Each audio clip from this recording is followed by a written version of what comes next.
میں نے مثال دی تھی نا سعید انور صاحب کی, بہترین کھلاڑی ہو کے انہوں نے اس ٹائم پہ توبہ کی جب وہ شہرت کی بلندیوں کو, اور آج پوری دنیا میں الحمدللہ تبلیغ کرتے پھر رہے ہیں. کتنا اچھا کام اللہ ان سے لے رہا ہے.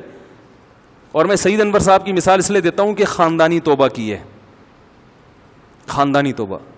بہت سو نے توبہ کی مگر تھوڑا سا, جیسے ایک آدمی سگریٹ سے توبہ کرے, چرس سے توبہ کرے, لیکن کبھی کبھار کسی کو دیکھا تھوڑا سا یار لگانے میں کبھی کبھار ٹھیک ہے نا, تو اس طرح کی بھی توبہ ہوتی ہے کہ یار اب چرسی تو نہیں کہلائیں گے لیکن ایک دو سٹے لگا لیتے ہیں.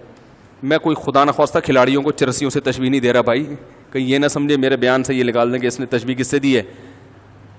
میں ایک مثال دے رہا ہوں, کھلاڑی چرسی نہیں ہوتے, جو ہوتے ہیں تو وہ چرسی خود سے ہوتے ہیں, کھیل کی وجہ سے نہیں ہوتے. تو سعید انور صاحب نے توبہ کی, پوری دنیا میں گھوم رہے ہیں تبلیغ کے لیے. یہ سب چیزیں اللہ کے بینک میں جمع ہو رہی ہیں. وہ کرکٹ کے چوکے اور چھکے وہ صرف دنیا کے ریکارڈ میں جمع ہو رہے تھے. کرکٹ کے ریکارڈ تو صدیوں تک یاد رکھے جاتے ہیں.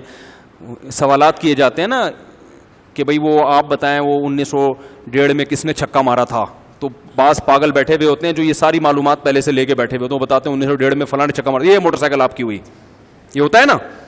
اور جی اچھا بتاؤ 1955 میں وہ جو آخری گیند پہ کس نے چوکا مارا تھا. تو وہ کچھ لوگ ہوتے ہیں جو پاگل ہوتے ہیں جن کو صرف نالج جمع کرنے کا شوق ہوتا ہے, وہ یہ نہیں دیکھتے کہ اس نالج کا ہماری پریکٹیکل لائف سے کوئی تعلق بھی ہے یا نہیں. آج کل یہ بھی ایک بڑی بدعت ہے کہ لوگ سمجھتے ہیں جس کے پاس معلومات زیادہ ہوں وہ بہت پہنچا ہوا ہے. صرف نالج کے اکٹھا کرنے کو کمال سمجھا جاتا ہے.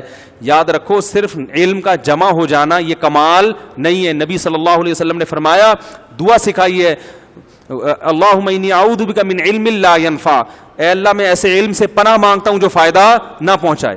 خام خمیں کھلاڑیوں کے پوری ڈیٹ آف برتھ اور فلاں نے چوکا مارا تو فلاں نے چھک, اس کا آپ کی عملی زندگی سے کوئی تعلق نہیں. جنرل نالج کے لیے وہ چیزیں سیکھو جن کا عملی زندگی سے تعلق ہے. وہ ایک آدمی کسی کے پاس گیا, بولے تیری بیوی کیسی ہے دیکھنے میں. اس کو غصہ ہے, تو کیوں پوچھ رہا ہے؟ کہہ رہے جنرل نالج کے لیے, بہت ساری نالج میں نے جمع کر کے رکھی ہوئی تھی, تیری بیوی کے بارے میں مجھے ابھی تک معلومات. تو یہ نالج اچھی ہے بھائی.